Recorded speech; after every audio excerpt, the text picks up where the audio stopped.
Assalamualaikum and a very good day to everyone. Welcome to our forum titled Intercultural Competence, Building Understanding in Diverse Society. My name is Amierul Adziem bin MUSTAJAB from TSL PISMP 2024-2029. And joining with us today are two gentlemen who are excellent in cultural competence and English usage. Please introduce yourself. Alright, I'm the speaker one. My name is EXAVIER SCHNEIDER and I'm from PISMP 2024 and 2029 from TESL. Hi, Muhammad FARHAN bin FAKHRURRAZI, also from TSL PISMP 24-29. Thank you for coming, Xavier and Amir.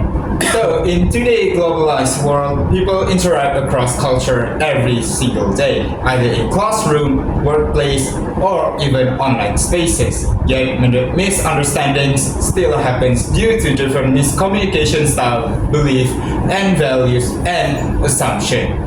Therefore, intercultural competence refers to the ability to communicate effectively and respectfully with people from different cultural backgrounds. It includes awareness, sensitivity, empathy, and adaptability. Therefore, today, we will talk about what intercultural competence means, why is it so important in multicultural environments, real-life challenges and examples, and finally, strategies to improve intercultural competence in everyday life. Now, with that, let us begin with our first speaker. Xavier, you may proceed. Okay, thank you for moderator. Alright, so to begin our discussion, I would like to explore the foundation of today's topic, which is intercultural competence.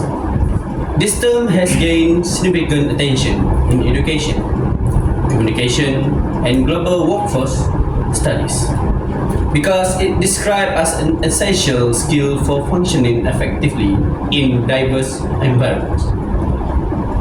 At its core, intercultural competence refers to the ability to interact respectfully, appropriately, and effectively with people from cultural backgrounds that are different from our own. It's not only about understanding culture in general sense, but also about recognizing how culture shapes behavior, communication patterns, values, expectation, and even the way people interpret messages, which is scholars generally agree that intercultural competence consists of three main components, which I'm going to discuss here. Alright, for the first knowledge, the first competence, which is cultural knowledge. So, cultural knowledge, as we know, is referred to understanding that people come from diverse background with unique custom, belief, communication style, and social norms. So because as we see from different countries, we have different norms. So it affects cultural knowledge for each diversity in our globally made.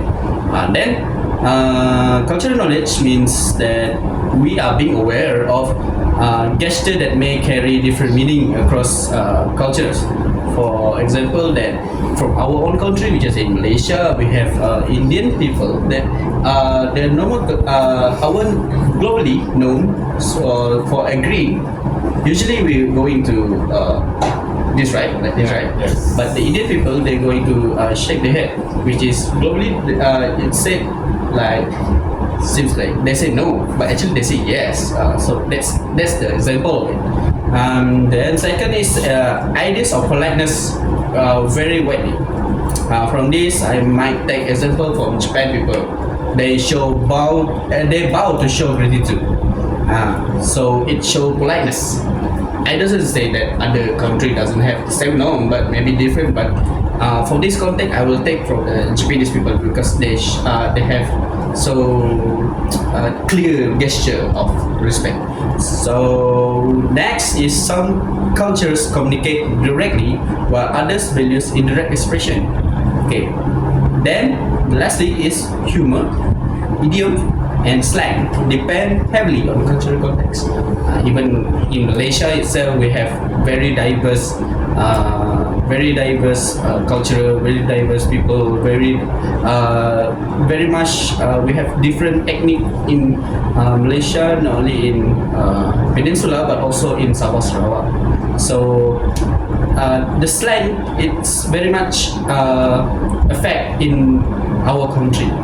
So we don't even mention about globally other countries. They also have significant slang for one another. And for cultural knowledge, it's not about memorizing information about every culture, but developing an awareness that differences exist and learning to respect them. Even small awareness, which is just of knowing certain topics that might be sensitive, right? And or that eye contact has different interpretation or different meaning to different culture. It plays a big role in preventing miscommunication. Yes. Okay. Next, we're gonna move to the next component, which is cultural awareness. The second component is about understanding ourselves. It's personal definition. So, for cultural awareness, it means that we recognizing our own cultural background. Like, for me, I am Iban, so I know my own culture. So they are Malay, they know their own culture, and we have different culture, but yet we can still live simultaneously. Then, how it shaped our assumption, thinking, and behavior, right? So many people assume that their way of communicating is normal, simply because it is familiar. It's logical because depend on where we are standing, we will follow our own road to it. That's saying that I heard. So, however, what is normal for us might be unusual for others. Like there are so many norms that different from each ethnic, like because we in this in Earth we are so diverse in among people. Not even say that globally we have so many differences with all the ethnics, all the people from other country, for other ring, they have their own language, they have their own culture, they have their own norms. So yeah, that make us very unique as we own. For example, some culture values speaking loudly to show enthusiasm. Then while others see it as rude. Usually this is common. Globally, because this is kind of popular issues that we see, but eventually it will become better. Okay. And next is some people just like I say for the Japanese people to show understanding like this, while other not simply show politeness even that they disagree. Just like what I say with the Indian people from Malaysia, we not to agree, but Indian people they shake their head to agree, which is the meaning is the same, but the gesture is different. So intellectual, we must have that empathy or understanding to other cultures, so that wrong assumption will not happen. And lastly is, in some families, children speak freely to adults. In others, silence is a sign of respect. That's different there. Okay, when we become aware of our own habit, cultural habit, we begin to understand that why others may respond differently. Self-awareness reduce bias, minimize misinterpretation, and encourage more respectful communication. Apologies. And the third component, which is cultural sensitivity. Cultural sensitivity means respecting differences without judgment. It is the willingness to accept that there is no single correct or superior way of behaving or communicating. People simply express themselves based on values they grew up with. because where do you stand, that is where you live up your own culture. Being culturally sensitive also means avoiding stereotypes. Well, it's logic, right? Avoiding assumption and approaching communication with empathy and openness. That's so important in if you live in a very diverse country, it's so important that we have that openness. And yeah, if we directly talk to people without their own consent, it might be seem rude, but in other culture, it is normal. Then, instead of thinking, why is this person act so strange, right? We shift to, I wonder what cultural reason might influence this behavior. That's a positive way to think about it, and this mindset builds a strong foundation for a strong positive interaction. Intercultural competence is not a perfect knowledge. That is the big title of this. It is important to emphasize that intercultural competence doesn't require us to know everything about every culture. This is impossible for us human, right? Because we know we are so small in this vast planet.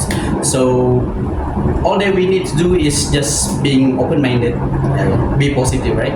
Being curious. We need to know about other culture too. Like, don't just sit there and don't just assume that it's fine. It's not my problem, right? That's not a good way to think.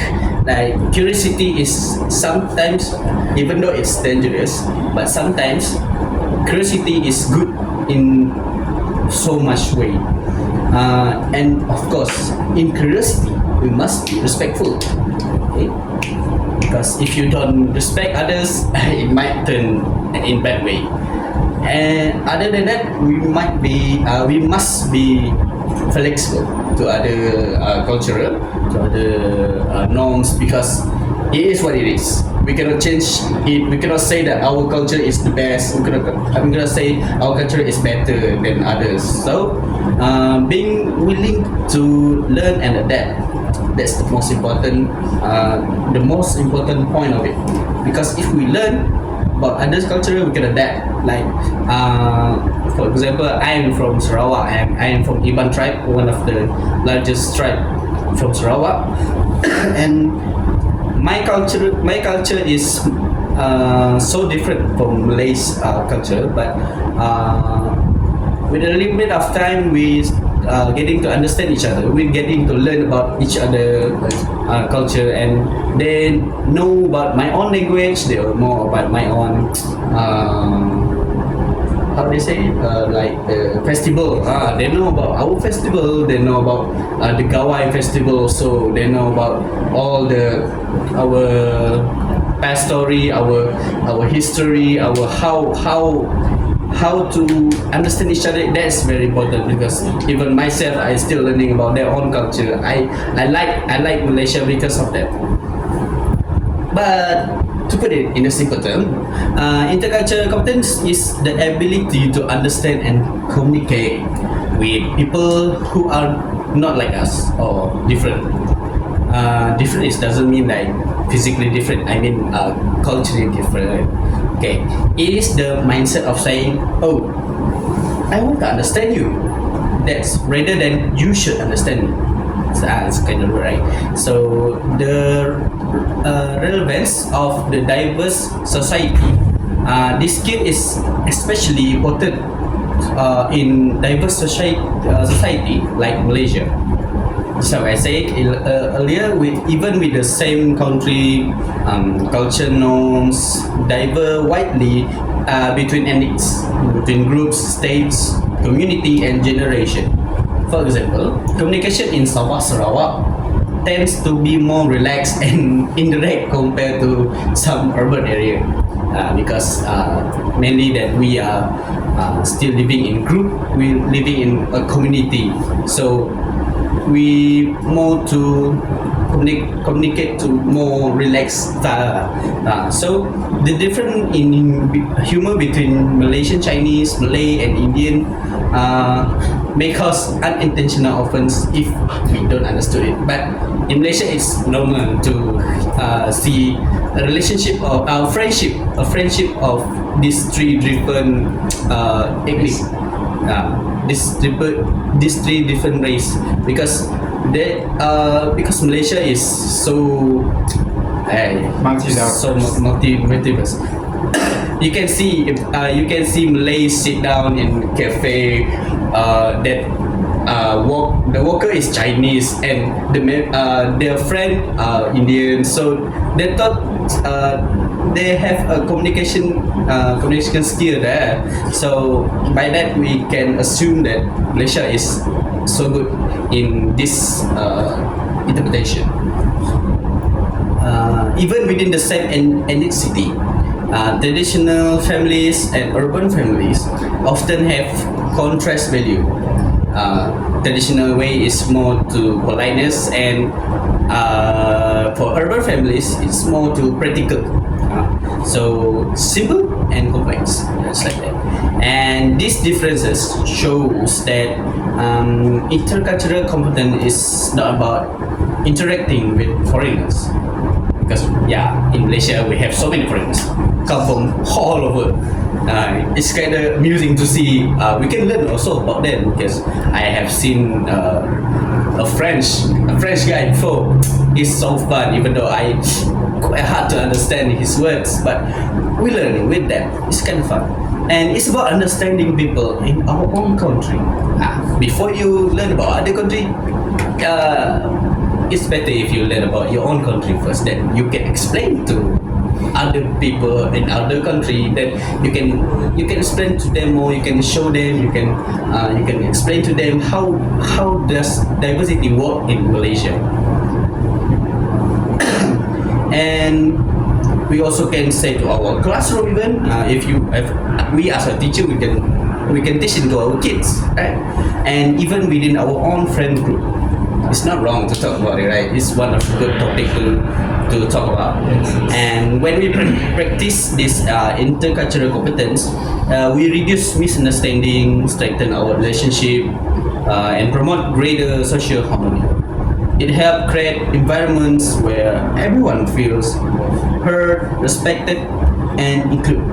That's the most important terms that we need in a country that have diverse culture, because every ethnic, every culture is different. So when we feel heard, when we feel respected, when we feel included, sometimes it makes us feel appreciated.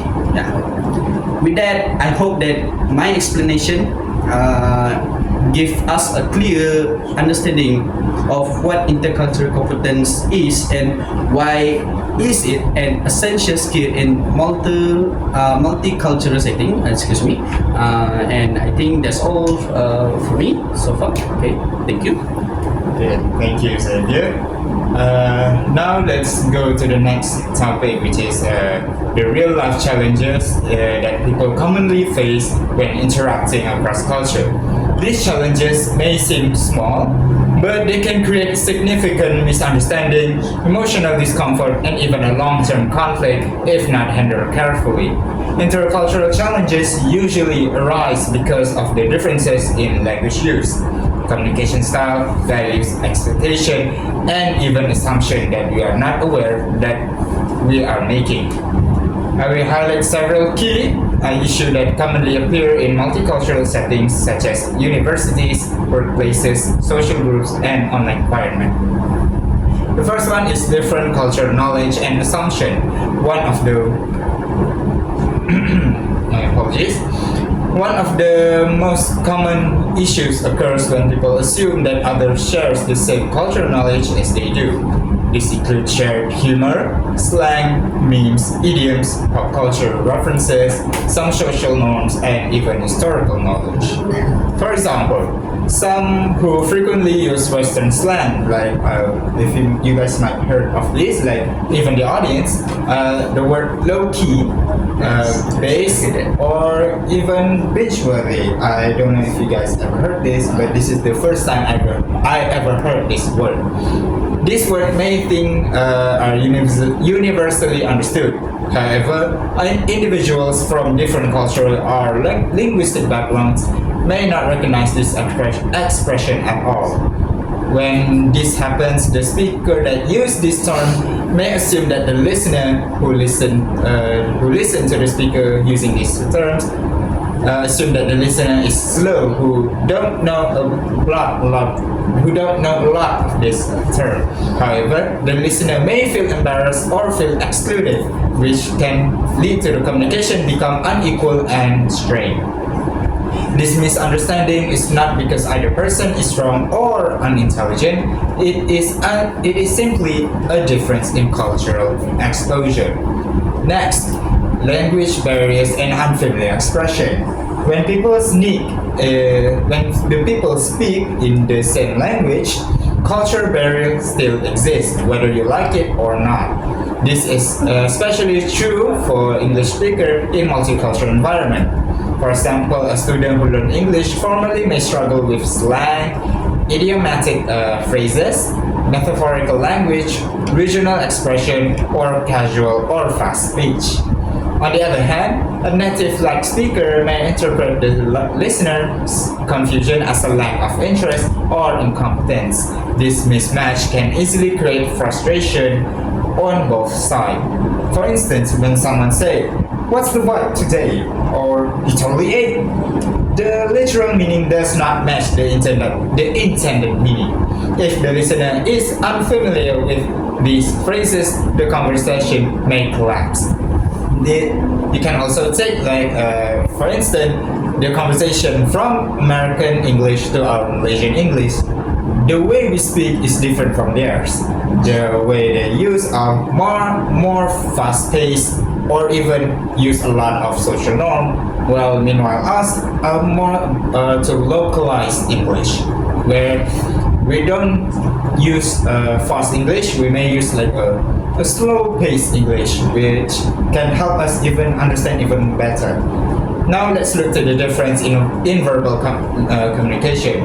There are another major challenges involve these non-verbal cues. For example, like eye contact, gestures, facial expression, physical distance and tone of voice, and even the speed of speech. These cues vary drastically across culture. For instance, some cultures see direct eye as a confidence, while the others see it as disrespectful. Some values expressive gesture, while others prefer subtle and controlled movement, just like what Adziem said about the Japanese culture. Next is a rising tone may signal excitement in one culture but anger in another, which when people are unaware of these differences, they may misinterpret harmless behavior as rude, aggressive, uninterested, or disrespectful. Now let's look at the differences in communication style. Culture, everyone have different culture, therefore they have different style of communication. For example, like direct versus indirect. Direct culture values clear, straightforward messages. I believe we as Malaysians use this kind of communication style. Meanwhile, there are some cultures that use indirect communication style, like using hints, context, or polite suggestion instead of direct statement. This may be to avoid some conflict or even to show a little bit more respect than going straight forward. Next is expressive or reserved. Expressive speakers show emotion openly, where they can speak loudly and even use some animated gesture, for example, like hand movement, facial expression, and body movement also. However, there are people who use reserved speaking, where they prefer to use the calm tones, subtle gesture, and a controlled expression. When this style clash, for example, like direct versus indirect speaking or reserved versus expressive speaking, misunderstanding may arise. A direct communicator may seem rude to an indirect communicator, while an indirect communicator may seem vague or evasive. This is a very common source of conflict in a group work or discussion, especially in universities or school ground. Next is the emotional reaction and social pressure. Intercultural misunderstanding often trigger emotional response, for example, like frustration, embarrassment, defensive, impatient, or withdrawal. For example, when someone feels left out of a conversation due to they do not understand certain cultural references, they may become silent. For example, nowadays, a lot of young learners who use the different term that we use nowadays, like back in the day. For example, like the term skibidi, or like the what they say, the stigma and other and so on. These words are what people call brain rot, I believe. But even for me, when I try to understand them, when I'm in a conversation with other people, there are some people who use this term and I do not understand it at all, which I want to try to understand them, but I just stay silent all the time. Meanwhile, the speaker may feel annoyed that the listener did not keep up. This also may be true, because when the people around me, when I'm in a conversation and the people who use these terms which I do not understand, they feel frustrated and even ask me, do I understand what he is saying? And I respectfully replied with, no, I do not. While not directly, I can see in his face that I can see in their expression that they are not amused at all. Therefore, this emotional tension can build up quickly and can ruin the atmosphere of the interaction. Even in classroom or group discussion, this might lead to students becoming passive, people avoiding participation in the classroom, avoiding conflict within the group, and there's gonna be a negative judgment or stereotypes about each other. This show how emotion and culture are deeply interconnected. Next is the stereotypes, biases, and the cultural judgment. Another challenges occur when people rely on these judgment or assumption. For example, assuming people who is shy because they are quiet, someone is rude because they speak too directly, or someone who should know certain cultural things, just like what I said just now. And another thing, assuming one culture is the correct way than the other. This kind of relate to the Asian in the America, where they think that the white way is the correct way. Now, these stereotypes oversimplify individuals can lead to disrespect, exclusion, and discrimination. Often these stereotypes operate unconsciously, and people don't realize it. They are making a biased assumption. Next is the real-life examples in daily interaction. These challenges appear in many everyday situations. For example, in the classroom, group members struggle to coordinate because they have different expectations about communication. When students may avoid asking questions because they are fear of being judged or not understanding the cultural references.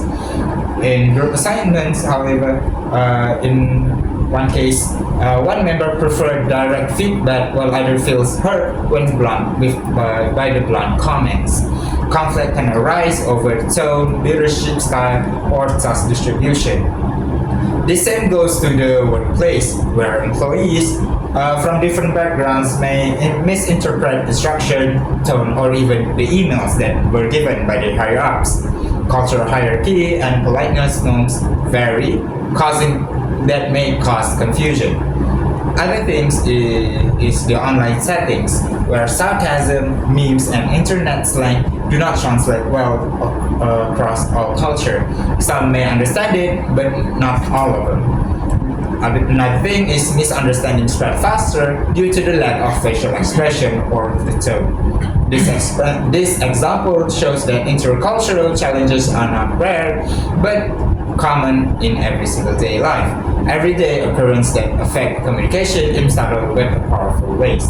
Now, why these challenges are so important? Why are they so matter? Well, all of these issues, language differences, non-verbal cues, our communication style, emotional reaction, stereotypes, and demonstrate one important point, which is intercultural competence is not optional; it is essential. In today's global society, where we interact with diverse people from everyday life, misunderstanding can happen instantly if we are not aware of the cultural differences. When we fail to recognize these challenges, our relationship with other people can weaken, our collaboration become difficult, our trust with each other become decreased, conflict may arise even from just a simple matter, and people may feel excluded. However, with intercultural competence, we can turn these challenges into an opportunities for us to connect, understand, and grow to be a much better community. Thank you.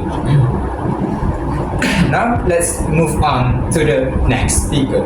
You may start. So thank you, moderator.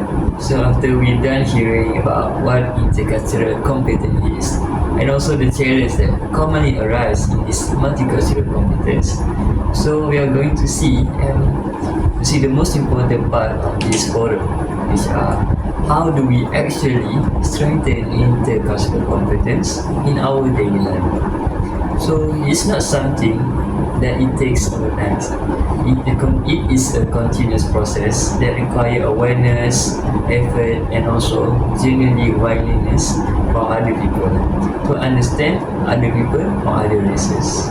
So to make this skill practical and achievable, I will explain a few strategies along with the real life examples of how this can be applied in the different settings like university, school, classroom, and also everyday interaction.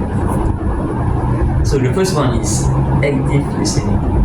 Active listening means like you listen to understand what someone is talking about, not just to reply to them. It means giving a full attention, not interrupting, and also trying to understand what other people are trying to speak from their cultural background. Often, communication breaks down because people tend to listen and respond quickly, rather than truly understand what the message is behind every speaker. So in this cultural setting, this can be harmful because some listeners may already assume that the meaning based on their own culture, even though the actual meaning may differ according to other culture.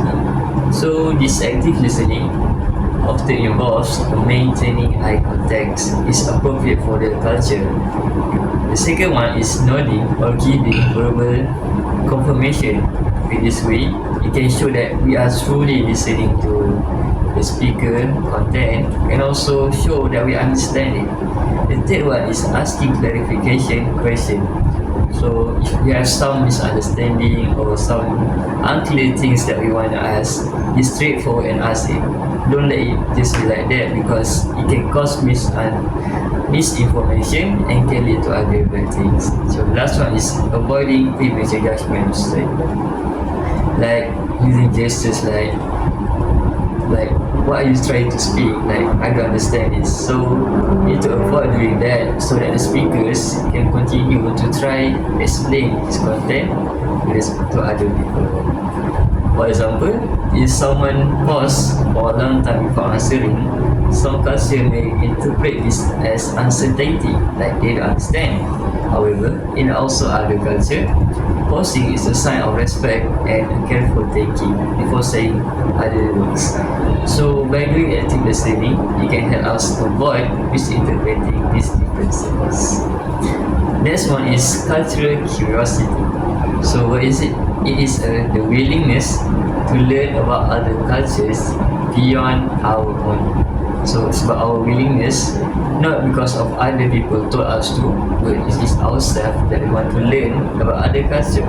So cultural curiosity can prevent misunderstanding because it encourages us to expand our worldview, which can be done by reading about cultural practice, watching foreign film or documentaries, because sometimes other culture use different language, different gestures that may differ from other culture, even though it's basically trying to keep the same message.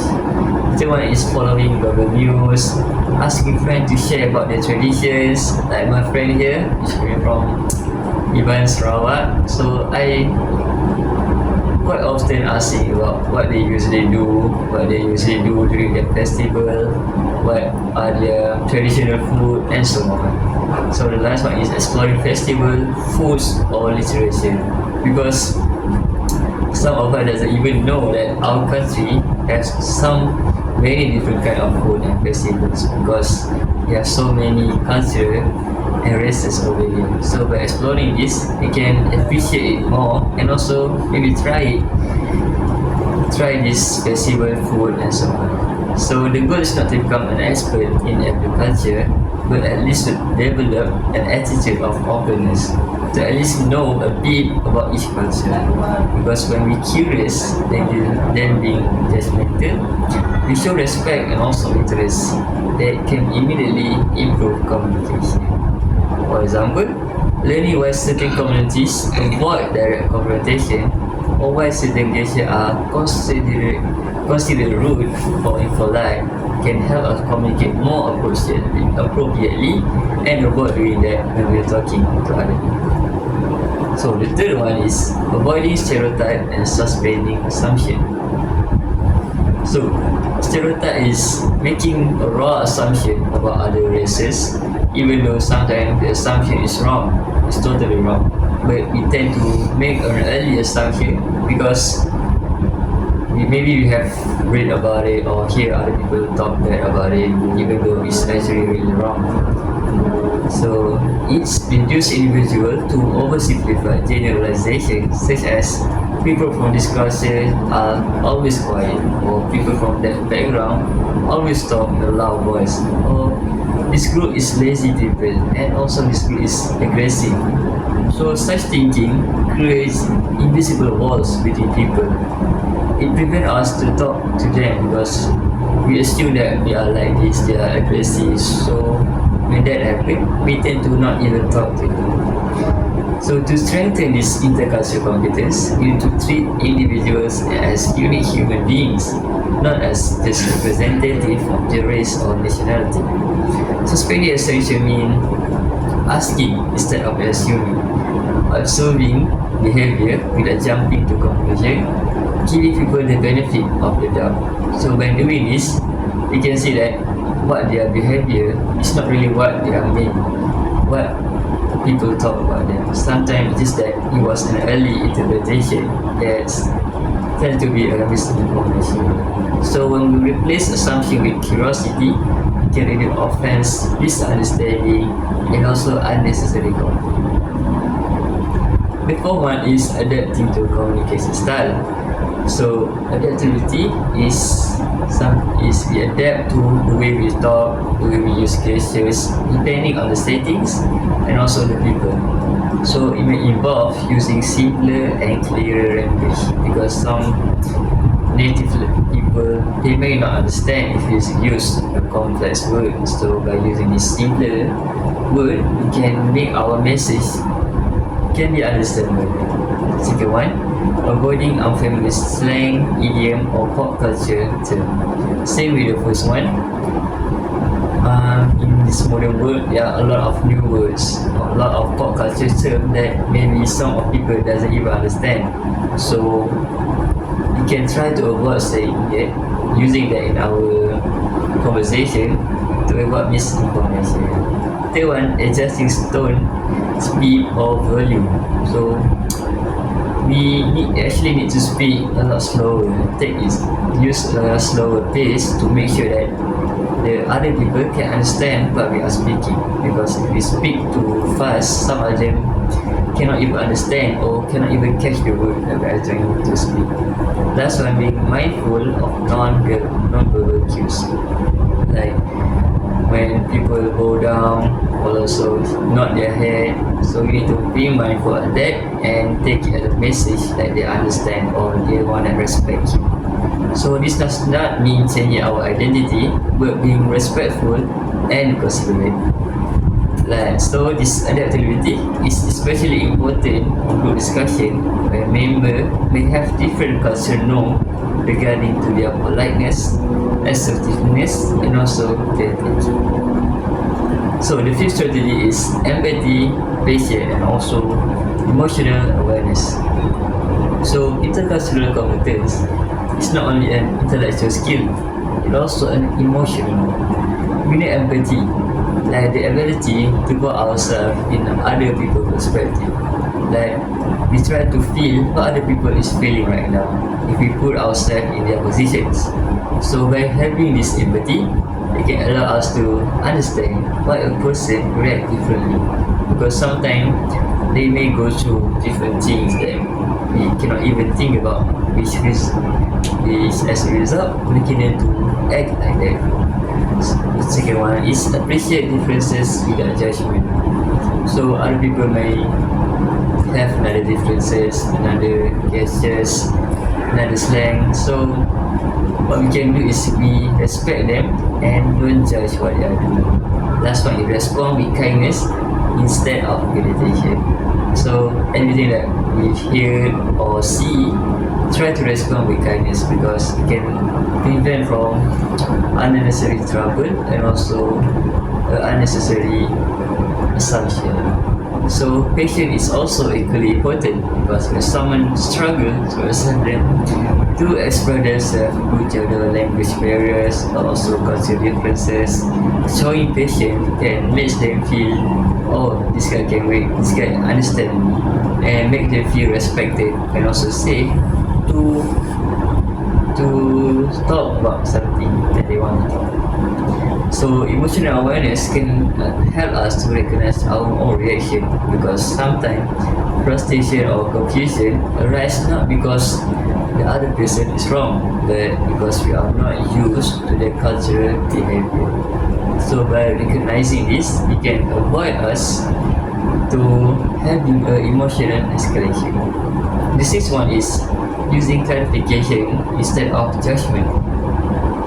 So misunderstanding is unavoidable in cultural communication, but they do not have to lead to conflict. So instead of acting negatively, the best approach is asking for clarification by using simple phrase like, I'm not sure if I understand this. Could you explain more? Could you elaborate more? Or do you mean this? Or is this what you're trying to say? Okay, so by asking this question, it can prevent assumption and show that we are trying to understand what other speaker is trying to speak correctly. So clarification not only improve communication, we can also build trust. Other people will trust us when they are trying to talk something, and it also signals that we respect other people's intention and doesn't want to avoid misinterpretation. So the last one, the second point, is self-awareness, which is understanding our own cultural lens.